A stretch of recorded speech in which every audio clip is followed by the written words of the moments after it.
ధర్మం. ధర్మం అంటే ఏమిటి అని అంటే, నేను ఎక్కడైనా మాట్లాడేది దానికి కొన్ని గోల్డెన్ ప్రిన్సిపల్స్ అని కొన్ని ఉంటాయి. అట్లా దానికి మొదటిది, రెండోది, మూడవది నేను రెగ్యులర్గా మాట్లాడుతున్నది. ధర్మం అంటే ఏంటంటే దానికి ఉన్న ప్రిన్సిపల్స్ కొన్ని. మొదటిది ఏంటంటే, నీ గురించి నువ్వు తెలుసుకో. ధర్మం అంటే ఏంటి అంటే, నీ గురించి నువ్వు తెలుసుకోనని అర్థం అండి. ఏంటి నీ గురించి నువ్వు తెలుసుకో అంటే ఏంటని? అరుణాచలం వెళ్తే రమణ మహర్షి చెప్తుంటారు, నీ గురించి నువ్వు తెలుసుకో. ఏ సమస్య అడిగినా నీ గురించి తెలుసుకో. నాకు ఆరోగ్యం బాగలేదు అని కొంతమంది వెళ్తారు, నీ గురించి తెలుసుకో, నీ ఆరోగ్యం బాగైపోతుంది.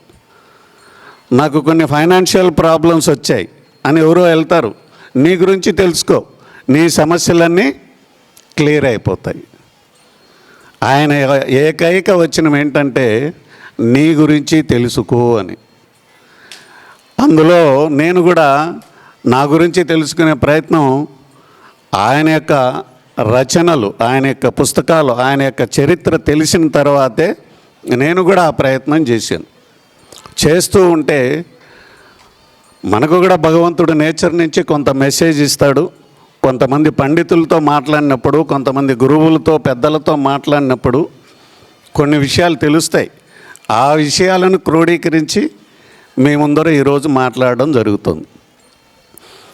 దాని ప్రకారం ధర్మం అంటే ఏంటంటే, నీ గురించి నువ్వు తెలుసుకోనని. మీ గురించి మీకు ఏం తెలుసు, ఏమైనా తెలుసా అని ఒక్కసారి పరిశీలిస్తే, అంటే మీరు చూసే ఉంటారు, తెలుసుకొనే ఉంటారు. ఒక సందర్భంలో వశిష్ఠ మహర్షి దగ్గర రాముడు శిక్షణ పొందుతూ ఉంటే నారదుడు వస్తాడు అక్కడికి. రాముడు చూసి, నమస్కారం మునీంద్ర, నారద మునీంద్ర అని ప్రణామాలు చేస్తారు. అప్పుడు నారదుడు ఏమంటారంటే, ఎవరు నువ్వు అని అంటాడు.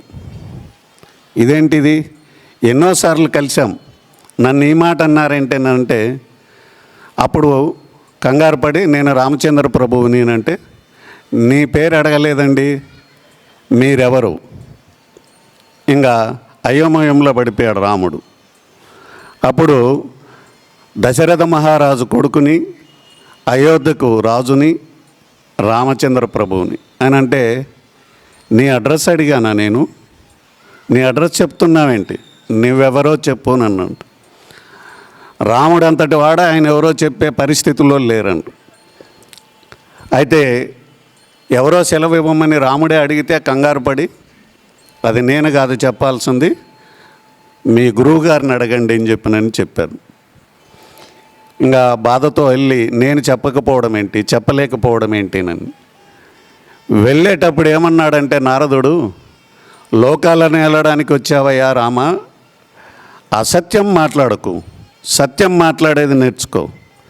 నీ పేరు నువ్వు ఎవరో చెప్పడంలోనే నువ్వు సత్యం పలకలేకపోతుంటే ఈ భూమండలాన్ని అంతా ఎట్లా ఏలుతావు నువ్వు అని చిన్న చురక వేసి పంపించాడంట. దానితో బాధపడిపోయాడు రాముడు. గురువుగారి దగ్గరికి వెళ్ళాడు. ఆయన లోపల విశ్రాంతి తీసుకుంటూ ఉంటే డోరు తట్టాడు. డోరు తడితే ఇమ్మీడియట్గా లోపల నుంచి ఏమని పిలుపు వస్తుంది, ఎవరక్కడా అంటారు. అప్పుడు రాముడు ఏమని పలకాలి? నారదుడు ఏమని చెప్పాడు? సత్యమే పలకమన్నాడు. నేను అది చెప్పినందుకు నన్ను మందలించాడే, చురక వేశాడే, ఇప్పుడు నేను ఏమని పలకాలి అని పలకలేదు రాముడు. మళ్ళీ కొంచెంసేపు ఆగి తలుపు తట్టాడు. మళ్ళీ అడిగాడు, ఎవరెక్కడా అని. సమాధానం లేదు. మూడోసారి తట్టేసరికి కోపం వచ్చి వశిష్ఠ మహర్షి వచ్చి డోర్ తీస్తే రాముడు. ఏంటి చెప్పడానికి ఏముంది, నేను వచ్చానని రాముడిని చెప్పేదానికి ఏముంది అని అంటే, ఆయన డల్గా ఫేస్ పెట్టుకొని ఉన్నాడు. రా లోపలికి రా, ఏంటి బాధతో ఉన్నట్టున్నావు, నీ మొహంలో ఎటువంటిది ఎప్పుడూ చూడలేదే నేను అని చెప్పిన లోపల కూర్చోబెట్టుకొని విషయం ఏంటి అని అడిగితే, నారద మునిందుల వారు వచ్చి చెప్పిన విషయం చెప్పేసరికి ఆయన దివ్య దృష్టితో చూసి, ఓ నాకు బాధ్యత అప్పచెప్పి వెళ్ళాడు నారదుడు అనేసి తెలుసుకొని ఈయనకి వేదాలు అవన్నీ మళ్ళీ చెప్పడం మొదలెట్టాడు. ఒక్కో వేదం చెప్తారు. వేదం అయిపోయినాక అడిగితే అంతా విని రాముడు ఏమంటున్నాడంటే, వేదం అంతా బాగానే ఉంది, ఇంతకీ నేనెవరో చెప్పండి అని అన్నారంట.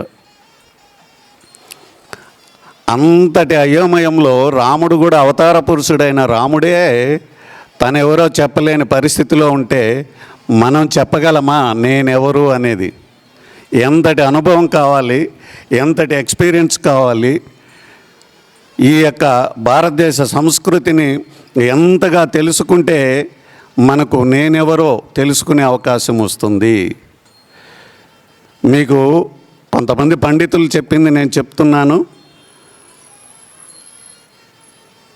మనకు స్వర్గలోకంలో కానీ పైలోకాల్లో మనకు సరైన స్థానము, అక్కడ పుణ్యం అనుభవించే భాగ్యము దొరకాలంటే ఇక్కడ మనం ఎవరో తెలుసుకొని మరణిస్తే తప్ప మనకు అక్కడ ఎంట్రీ లేదంట. మనకు ఆ తెలుసుకోకపోతే ఇక్కడిక్కడే సపరేటు మన కోసం కొన్ని ప్రత్యేకమైన లోకాలు ఉన్నాయంట.